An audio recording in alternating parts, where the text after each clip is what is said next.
محترم صدر محترم اور جناب انصاری صاحب مقداد انصاری صاحب جو محبان پاکستان فاؤنڈیشن کے سربراہ ہیں، اور ان کے تمام ساتھی مبارکباد کے مستحق ہیں کہ آج انہوں نے یہ محفل جو ہے سجائی ہے، اور جس طرح کے تقاریب میں ذکر ہوا ہے میں اس لیول کی تقریر تو نہیں کر سکتا جیسا کہ ہمارے پاس صاحب نے استاد محترم نے کی ہے۔ وہ انہوں نے موتی پرو دیے ہیں اردو زبان کے اپنی گفتگو میں۔ البتہ میں ایک عملی آدمی ہوں، اور میں جو نہال ہاشمی صاحب نے بہت سی باتیں کہی ہیں اس میں اضافہ کرنا چاہتا ہوں، اس حد تک کہ جب میں بہت متحرک تھا اور ممتاز انصاری صاحب کو تو یہ باتیں معلوم نہیں ہیں، تو نواز شریف صاحب کو تو میں نے ایک کالم لکھا نوائے وقت میں کالم لکھتا تھا، 25 سال تک میں نے کالم لکھا نوائے وقت میں، اور نواز شریف صاحب کے والد صاحب جو تھے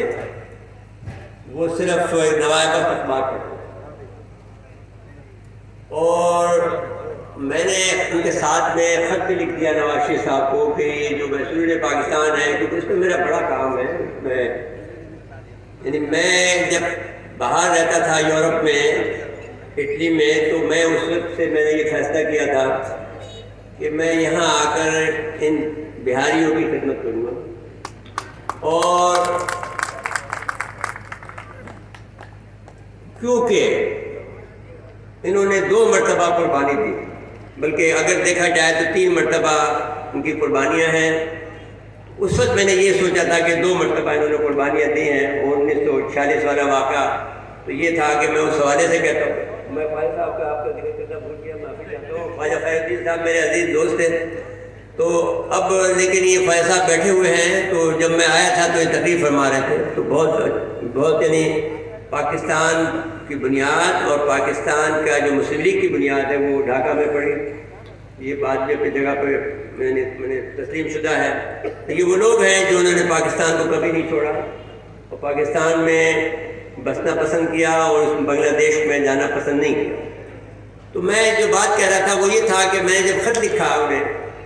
تو انہوں نے باقاعدہ مجھے خط لکھا جو کہ تحریری طور پر میرے پاس آج بھی موجود ہے، میں نے چھاپا ہے اسے۔ انہوں نے مجھے لکھا انگریزی میں کہ جتنا کہ آپ فکر مند ہیں پاکستان کے بیاریوں کو ریپیٹیشن کے لیے، اتنا ہی میں فکر مند ہوں، اور میں وعدہ کرتا ہوں کہ جب میں حکومت میں آؤں گا تو میں ان کو واپس لے آؤں گا۔ وہ خط میرے پاس موجود ہے، میں انصاری صاحب کو اسے کاپی دے دوں۔ تو میں یہ گزارش کرنا چاہتا ہوں کہ اس کے علاوہ جو اب اورنگی کی جو حالت ہم نے دیکھی ہے، جب رئیس عمروی صاحب یہاں پر بنا رہے تھے تو اس میں بھی ہمارا حصہ بھی شامل ہے، کیونکہ اس وقت ہم باہر رہتے تھے۔ میں آپ سے یہ کہنا چاہتا ہوں کہ یہ بعضی باتیں جو آپ دکھ بھری کہتے ہیں وہ ضرور دکھ بھری ہیں، اور یہ بات بھی صحیح ہے کہ جو باتیں آپ کو بتائی گئی ہیں اس پہ میں مزید یہ اضافہ کرنا چاہتا ہوں کہ سیاست ضرور کرنی چاہیے۔ سیاست عبادت ہے، اور اس کے بغیر آپ کامیاب نہیں ہو سکتے ہیں زندگی کے اندر اگر آپ کا آدمی حکومت میں نہیں ہے۔ اگر حکومت میں آپ کا آدمی ہوگا تو جو کام آپ اتنی مشکلوں میں کرنا چاہتے ہیں، جو آپ ہڑتال کرنا چاہتے ہیں یا بھوک ہڑتال کرنا چاہتے ہیں، وہ اس سے کامیابی نہیں ہوگی۔ جب تک کہ آپ کا آدمی موجود ہوگا، یاد ہوگا کہ یعقوب آباد میں جو ٹیکنیکل اسکول ابھی بھی ہے وہ میں نے اس کو بنایا تھا، اس کے سنگ بنیاد بھی میں نے رکھا، میرے تختی وہاں لگی ہوگی آج بھی۔ تو اس کے علاوہ جو آپ کی جو خدمات ہیں، آپ کے پاس 3 امتیاز ہیں۔ ایک تو یہ ہے کہ 1946 کی جو قتل عام ہوا ہے بہار میں، اس کی وجہ سے پاکستان کی جو فائل لے کے قائد اعظم محمد علی جناح گئے، اور تو انگریز نے اس کو تسلیم کر لیا کہ صاحب پاکستان یعنی مسلمان اور ہندو ایک ساتھ نہیں رہ سکتے ہیں، ان کا کھانا پینا الگ ہے، ان کا رہن سہن الگ ہے، ان کا مذہب الگ ہے، حد تو یہ کہ ساتھ بیٹھ کے یہ لوگ کھانا بھی نہیں کھا سکتے۔